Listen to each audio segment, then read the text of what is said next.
السلام عليكم ورحمة الله وبركاته. عزيزي المشاهد، أهلا بيك في فيديو جديد. فيديو النهاردة هتكلم عن فلتر الهواء اللي هو الفلتر الخارجي بتاع الكربراتير. فيه ناس كتير بتفك الفلتر ده كده، بتروح بالراحة كده وهي شغالة بمحشة البرسيم، بتروح فكاه كده وتروح شايلاه اهو بالطريقة دي يا جماعة. تروح شايلاه كده وركناه على جنب وشايل الغطا ده وشايل السفنجة وتسيبه كده وتقول أنا هشتغل بمحشة البرسيم.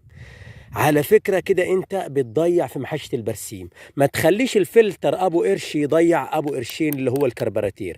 ليه؟ لان السفنجة دي تعتبر الفلتر اللي هي ايه، والمحشة شغالة بيسحب هواء، والمحشة شغالة الكربراتير وانت بتزود بيسحب هواء من الفتحات اللي انت شايفها دلوقتي في الفلتر اللي واضحة في الكاميرا دلوقتي.